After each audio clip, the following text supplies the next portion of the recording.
Brasil em Debate, que começa agora pela TV e Rádio Câmara, vai discutir o polêmico tema da regulamentação da atividade de lobista.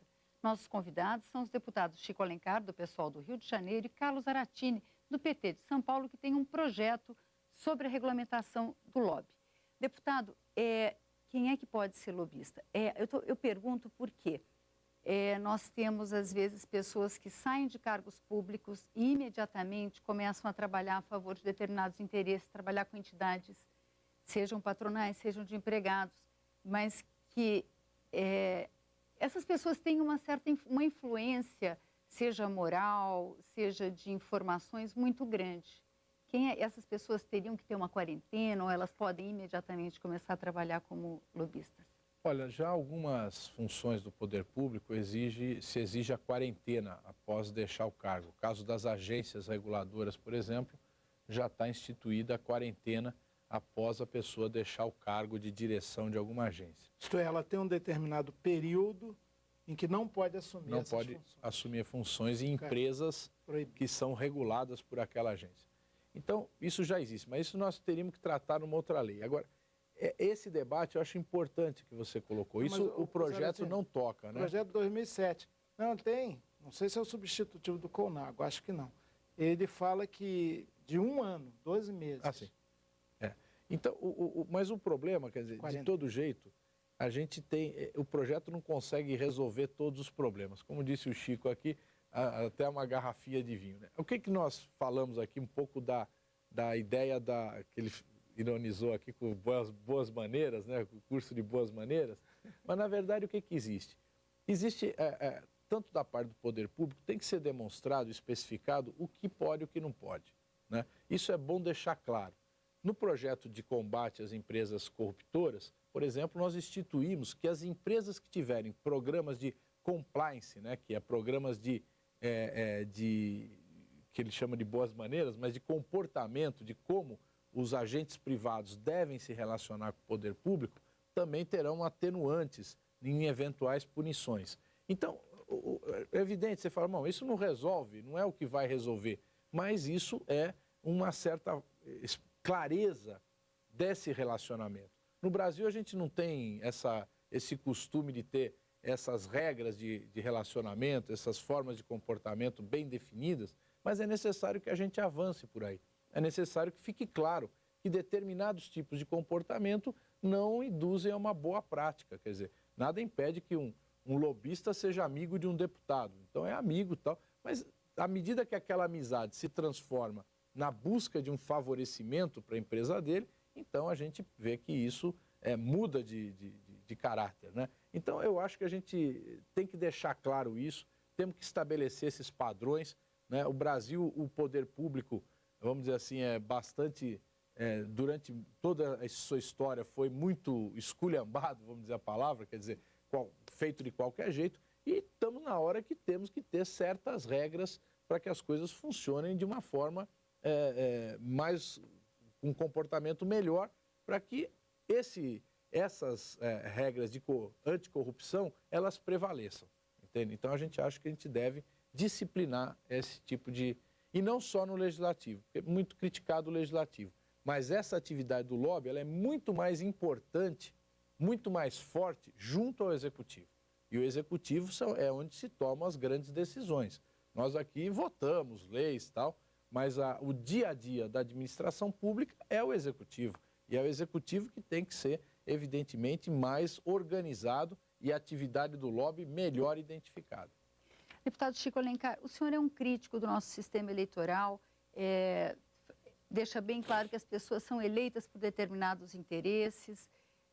Nesse sentido, em que medida o lobby ainda tem alguma força? Quer dizer, o deputado chega aqui já eleito por uma determinada força social, que já é determinado a votar num determinado sentido, segundo o senhor diz. E que medida o lobby vai poder influenciar nisso? Só para esclarecer, é legítimo, é natural e é democrático que cada parlamentar e partido político ao qual pertence defenda interesses, tenha uma visão de sociedade, tenha um projeto. Então, todos nós, sem exceção, aqui na Câmara dos Deputados são 513, temos o ideal seria que, de acordo com o partido político, né, interesses a defender. Não são 513 interesses distintos, mas interesses de segmentos, de setores mais voltados para o capital, mais voltados para o trabalho. Você pode fazer divisões mais amplas, regionais, digamos, dos interesses que todos, sem exceção, inclusive o deputado Zaratini e eu, defendemos aqui. E isso é a diversidade democrática e é legítimo, por isso somos chamados de representantes da população. O problema é que, como já dissemos tantas vezes, e como já há projetos tentando mudar isso, mas que não caminham, o sistema eleitoral brasileiro, ele torna desiguais esses defensores de interesses, ou seja, ele não viabiliza que as maiorias sociais sejam necessariamente representadas com seu devido peso. Um exemplo, há uma pauta específica das mulheres numa sociedade historicamente patriarcal e machista. As mulheres são mais da metade da população brasileira, que sofrem, portanto, secularmente essas discriminações. Já tiveram grandes conquistas. Nós, machinhos da espécie, aprendemos com elas sempre, com sua luta. Entretanto, elas não chegam a 13% no Parlamento Nacional. Hoje, século XXI. Isso é só um exemplo bem compreensível. Agora, o problema do lobby é que, e aí eu continuo achando que, mesmo que consigamos credenciar e identificar os lobistas como tais, e a sua função ser controlada para evitar a propina, a corrupção, ela, no sistema eleitoral, vai continuar. O deputado Zaratini me falou bem. Se você não tem um sistema eleitoral com financiamento exclusivamente público e austero de campanhas, vai se gastar menos do que hoje, inclusive de dinheiro público, você não consegue fazer com que um projeto como esse, virando lei, tenha a eficácia necessária. Ele pode ser um elemento a mais, mas fica incompleto, porque o grande pulo do gato é isso. Eu estou aqui influenciando, zelando pelos interesses. Se você agir de acordo com esses interesses, eu te beneficio na campanha que vem. Então é um círculo. É um círculo vicioso, viciado e nada virtuoso. E a democracia brasileira, ela cada vez se parece mais com a americana, né? Onde o poder econômico, ele, na verdade, faz uma seleção política, né? Através da contribuição de campanha. Então, é uma coisa que distorce a representação do parlamento. Se você for ver nos Estados Unidos, um dos lobbies mais fortes é da indústria armamentista, né? E a população americana tem uma opinião... Do cigarro, né? Do cigarro, não sei se do cigarro lá é forte, mas a indústria armamentista é fortíssima e a opinião do povo americano é contrária à participação nas guerras, né? Obama foi eleito com essa bandeira, né? Demorou até para se retirar do Afeganistão, mas então você vê que perdeu uma eleição no Senado, uma votação no Senado agora, sobre maior controle das armas. Exato. Perdeu agora, semana retrasada. Então, essas questões nós temos que ver que você distorce a representação, quer dizer, o parlamento deixa de estar representando efetivamente os interesses e a opinião da população.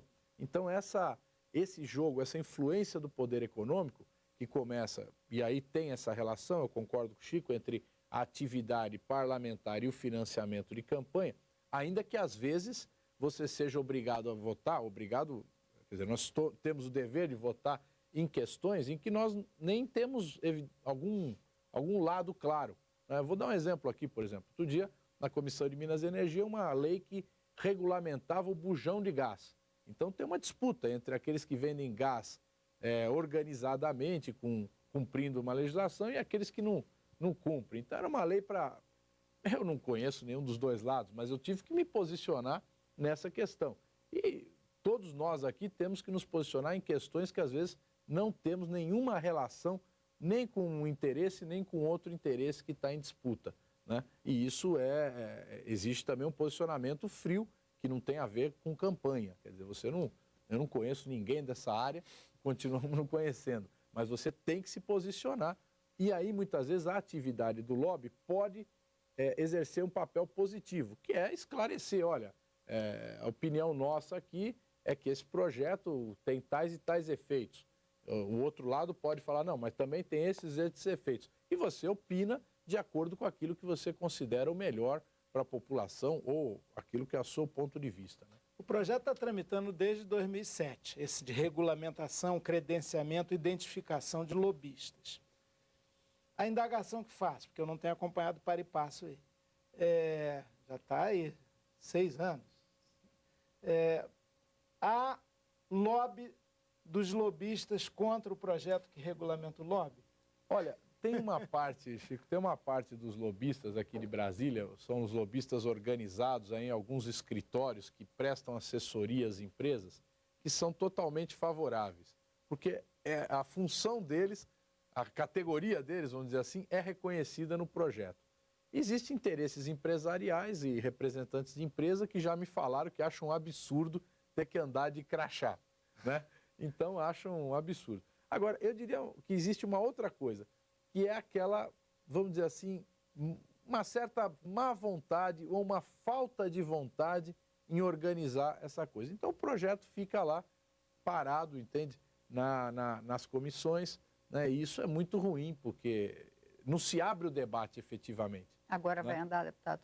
Agora o deputado César Colnago, que é o relator atual do projeto na CCJ, apresentou um voto, né, e vai a debate, eu acredito que vai a debate. O presidente da CCJ, Décio Lima, me procurou dizendo que vai colocar em votação o mais breve possível, aí, de acordo com a pauta da CCJ.